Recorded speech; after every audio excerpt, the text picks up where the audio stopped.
So this has taken a lot longer than I expected. I've driven this car probably half a mile around the parking lot, and at this point I'm just waiting for parts. So let's go over kind of what I've done so far. I guess the biggest accomplishment so far has been actually getting this thing running. When I first got it, it was cranking, but it wasn't doing anything after that. I had no spark. I figured out that the wrong distributor was in the car. Once I had gotten it to a point where it was functioning, I did timing belt service, water pump, all the pulleys, belts it didn't even have. And I took the intake manifold off to make it run better. We replaced the injector cups and seals. Once it was actually running and we can rev it a few times, I smoked out the room a whole bunch, found my completely gutted cat. I found the exhaust coated in oil. It didn't look too bad. I figured there was some kind of oil leak coming from the turbo. Eventually, after cleaning all the seals off the turbo, top and bottom, drain, making sure everything was working properly, we discovered that there was an internal seal leak. Because the seal was leaking in here, we had oil coming onto the outside of the turbine housing, just making a bunch more smoke, and that was also coming into the downpipe. So really, I just need to address this before trying to drive anywhere.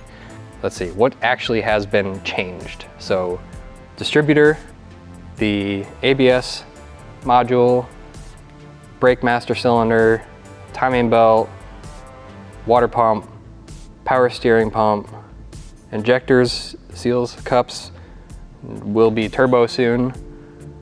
We're still definitely less than $1,000 into this.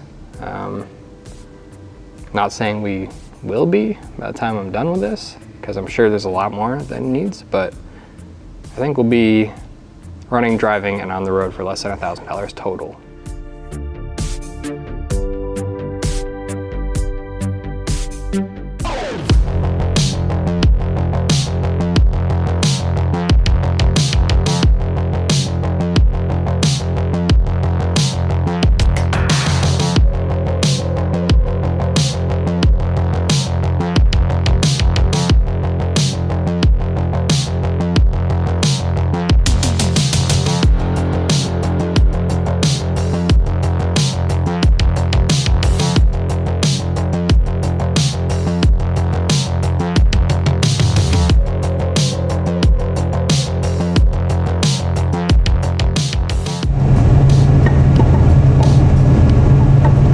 Put it in the right direction.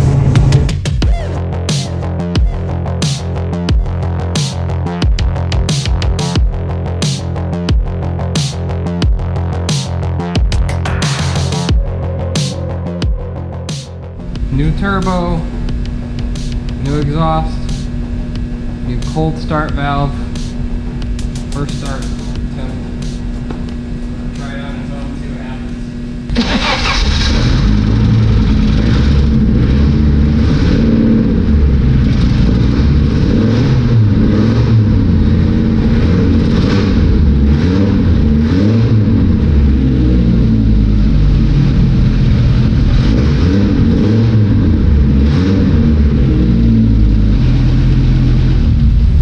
Down low. That was amazing. So the thing about how everyone says don't do this, but like if it doesn't work, who cares? Yeah. Do you want it on this face?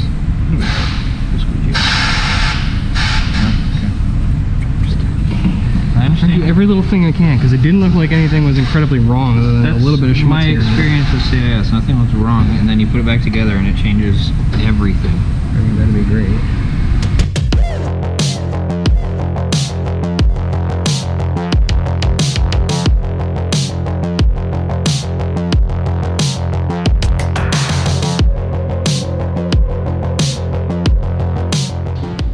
We have a new fuel well, not new, but used and supposedly running when pulled fuel distribution unit.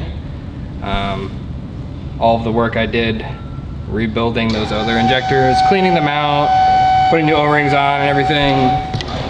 Whatever unit this is from had a different box, and it also had different fittings on the end. They're like a flare fitting instead of a banjo bolt, and also the fitting at the injector is different. So I basically just swapped out the 5 injectors and lines so I could put this on to see if it works. So if this doesn't work out and I have to rebuild the other unit again, hopefully with new parts this time, I think one of the O-rings got pinched, or it finally cracked enough where it was just dumping fuel. It was leaving the injector wide open the whole time, or all of them, I don't know, but the entire exhaust is full of fuel.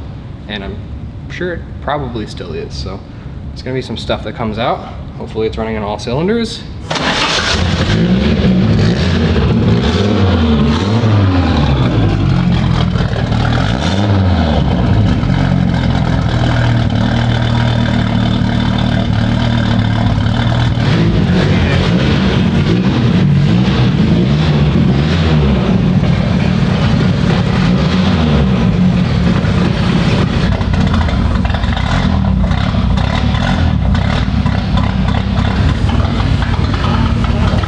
That's good. 200 RPM. Feels like it has enough pressure and then it runs out, because CIS runs it like 90 PSI. And it's not that uncommon. Like, you can have good fuel pressure at idle, and then once you're under load, using some of that fuel, the pump can't keep up. So testing it at idle is one thing, but you really need to check pressure under load. Which, you know, some gauges hanging out the hood and someone to watch it with no wipers in rain. Nice. Run big. That didn't sound good either.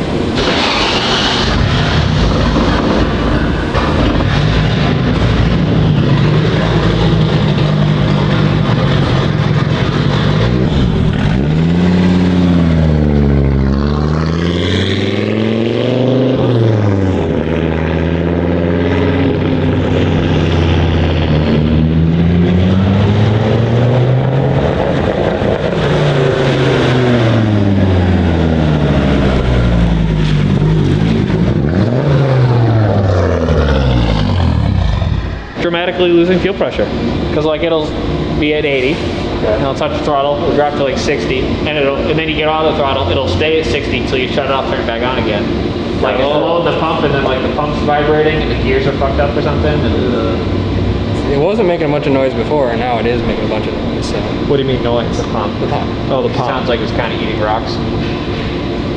You didn't hear it? Does this have a steel tank in it?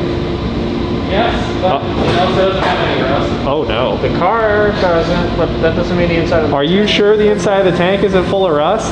You need a pump. Look, you need to look at the pump. Load up. That's what you need to do.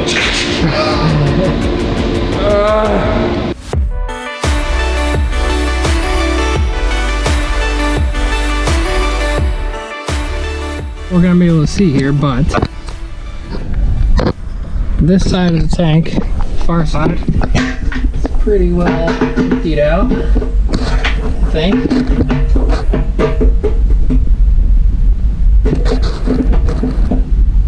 And this side, need to figure out how to get the plastic bit bolted down, but there's a bunch of rust chunks everywhere. It's clogging up the suction hose quite a bit. I can't take this out, unfortunately. It just gets in the way of everything. There's that crossover tube right there too. So, should be fun. Hopefully the magnet fishes out most of it. So, cleaned out the tank. Looks a little better in here.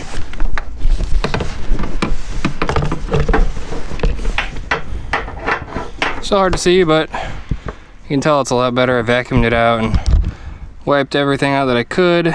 It's not a forever solution, but I'm hoping it'll at least buy me some time. This is the pile that came out. Flashlight for scale.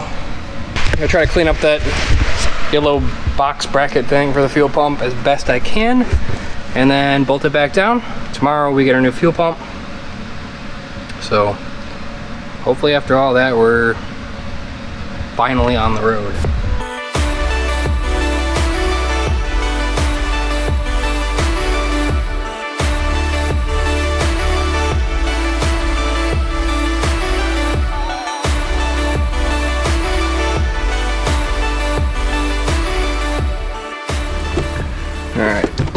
I'm gonna try to go get the title. We have to drive downtown Wadsworth. It's probably a maybe 10-minute drive, so see what happens.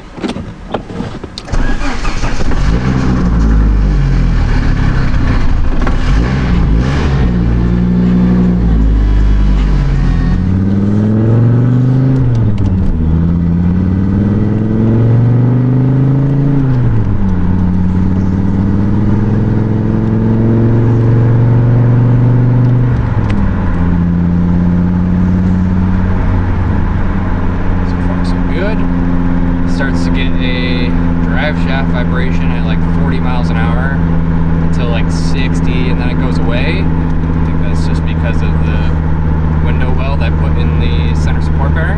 So I'm gonna try to drop that down and like drill some holes in it or something to get it to flex a little bit, because it's really stiff right now. I'll take full back road so we don't have to get on the highway, because who knows what's gonna happen when I hit the on-ramp.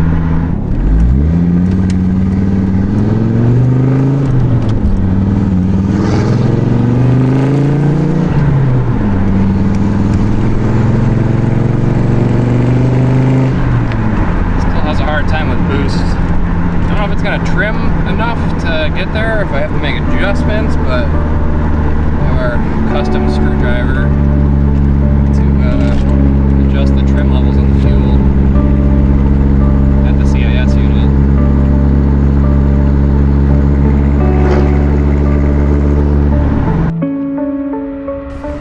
Alright, let's try to get back to work.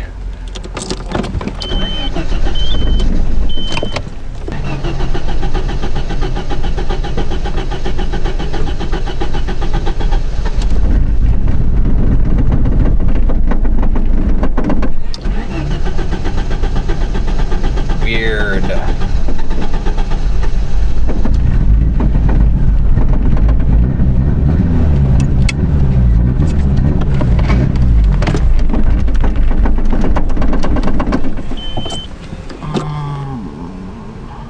Whatever needs fuel. Here's the fuel pump running.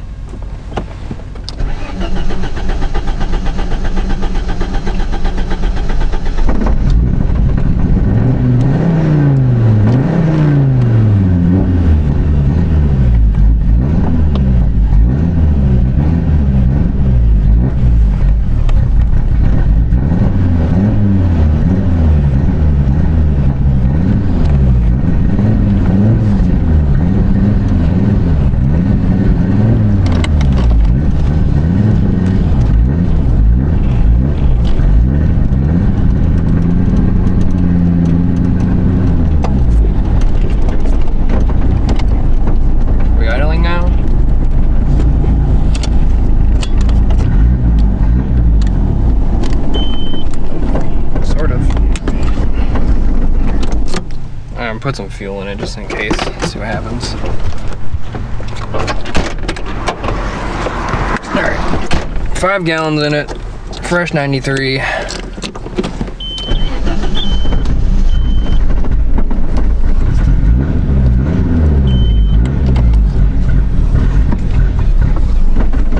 not happy about something. It's just like last time, like when we lost fuel pressure though.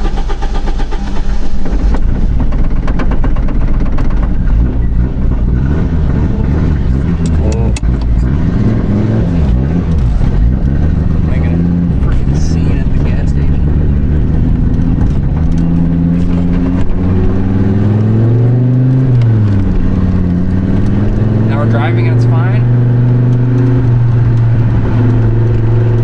Something's not right.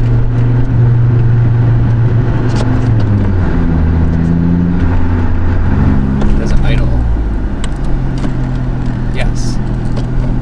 The idle's fine. The fuel level is now 0 again. For some reason. Maybe that'll pick up.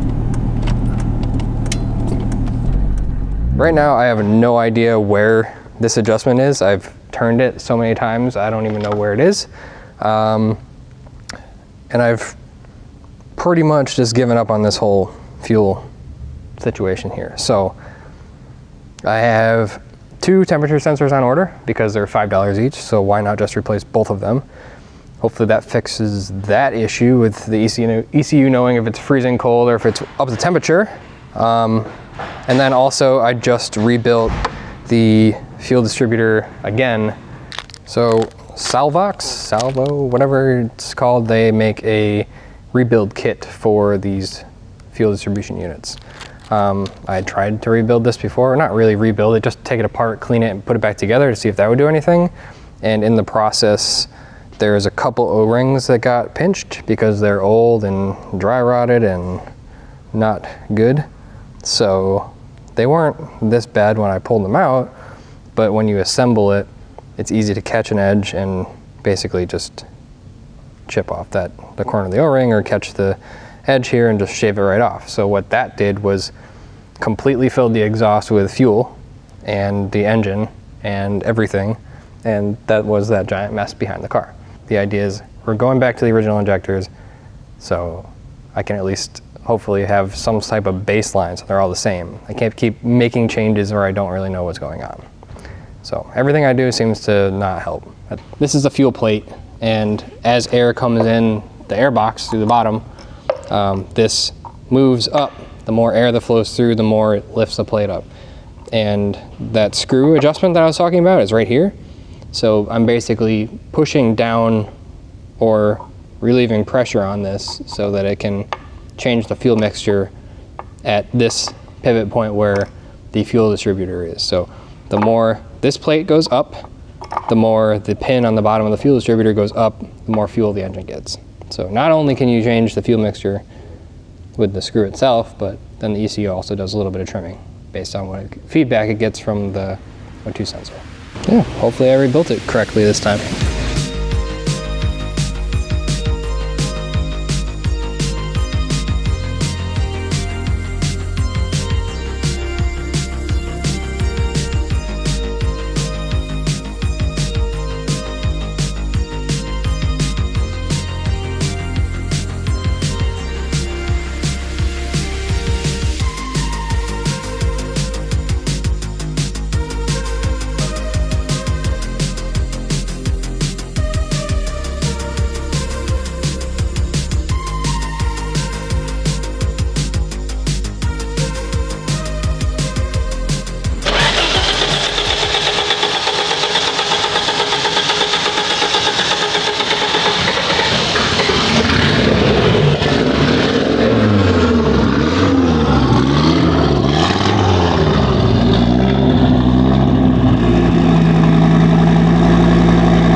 You can richen it. So you can, before you turn it, you can feel which way it wants to go. So you're grabbing that screw and you're picking up the plunger up and down. You're basically like the spring that's acting on that, you're adjusting that. So like if I put a little side load on it, pull up, richen that. And then push down. Here, clean out. Trying to like find that sweet spot. That's right there for now. Successful rebuild of fuel distribution. I wouldn't call it successful. Well, yeah. It's not leaking externally, and that's Not a catastrophic failure. yeah, much better than the last time.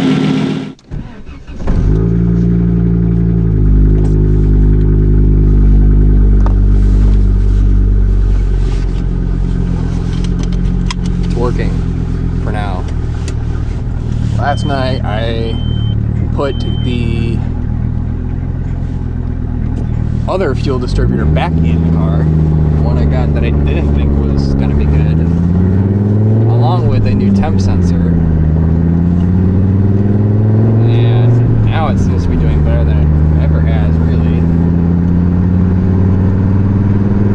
Took it for a rip last night, like 1.5, 1.6 bar. So it's much closer to where it's supposed to be.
bought this car sitting for 2+ years with unknown issues.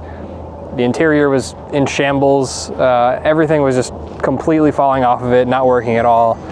Now we're driving, we're running, we're moving, so I guess I can't complain that much. The brakes still are very questionable. I have assist sometimes. It consumes coolant and I'm not sure where.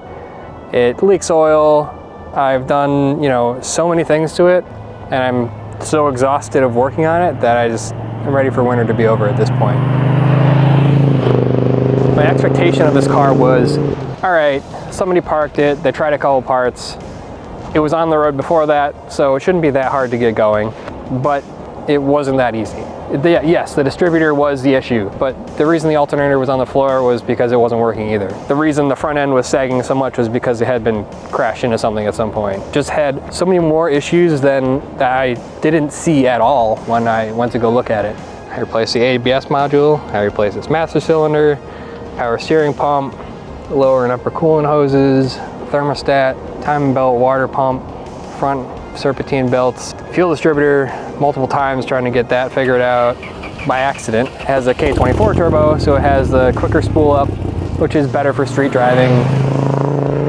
But what's it worth? Because it's still not really functioning 100%. It's functioning more than it did.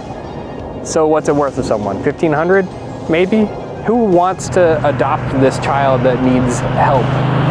So if you're looking for a winter beater, don't buy one of these. It's a poor choice unless you're super into 10 valves, 5 cylinders, whatever, and you want to drive it for the nostalgia of having that 5-cylinder. It can be reliable, but it's so old at this point. What, 35 years old now? Everything's on the edge of failing. Don't do that. It's not a good idea. It's just going to be more work than you want to do when it's cold and snowy and icy and salty and things break down and you have to get towed or you have to fix them on the side of the road, and it's just never a good time. So my advice to myself and everyone else is to pick up something a little more modern, something that's had some maintenance done to it, so you don't end up in situations like me.